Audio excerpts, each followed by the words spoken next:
10,000 మందికి మీకు సర్టిఫికెట్లు ఇచ్చినమ్మా.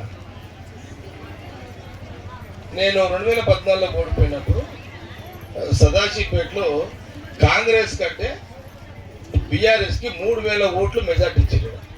ఏడా సదాశివపేట.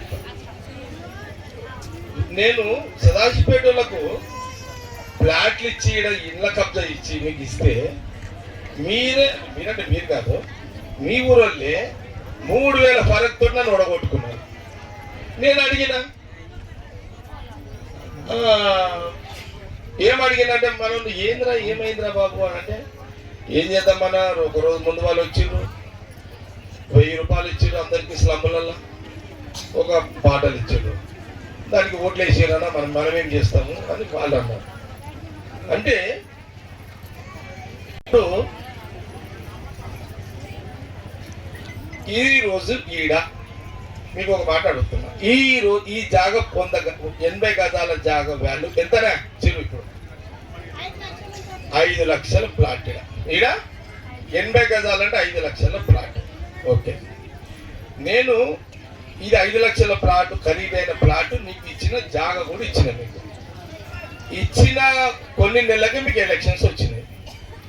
ఎలక్షన్స్ వచ్చినప్పుడు మీ ఊరోళ్ళు ఎవరు, మీరు కాదు, ఎవరు మీ ఊరోళ్ళు ఆయన సర్టిఫికెట్లు ఉన్న వాళ్ళు ఉన్నారు, లేని అందరు ఉన్నారు. ఇక ఏం చేసారు? మా వాళ్ళు అన్నారు 1000 రూపాయలు ఒక క్వార్టర్ బాటిల్కి ఓట్లు వేసారన్న, మరి ఏం చేద్దాము అని వీళ్ళు అన్నారు.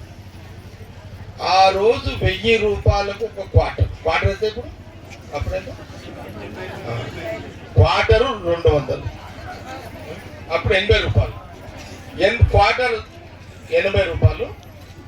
అది ఆ 1000 రూపాయలు ఆ క్వార్టరు గురించి ఆలోచన చేసేది.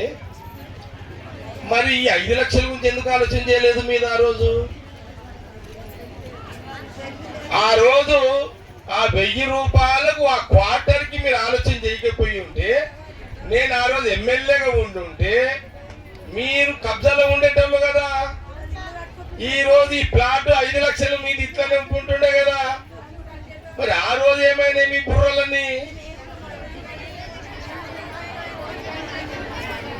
ఆ రోజు ఏమైనాయి మీ బుర్రలని? అరే నువ్వు కాదు, ఎవరో ఈ ఫోన్ అలవాటు చేసుడేందమ్మా మీరు. ఇంకా పిల్లగాడు వయసు ఎంత? పిల్లగాని సంవత్సరం పిల్లగాడు పాలు తాగాలి కానీ సెల్ ఫోన్ కోసం ఏడుస్తున్నాడు. ఎట్లా తల్లి ఇట్లా చేస్తే? ఎట్లనమ్మా పిల్లలు? ఎట్లా ఏడాదికే వాళ్ళు ఫోన్ ఏడుస్తే ఎట్లా తల్లి? ఎక్కడ పోతున్నది ప్రపంచం అంతా?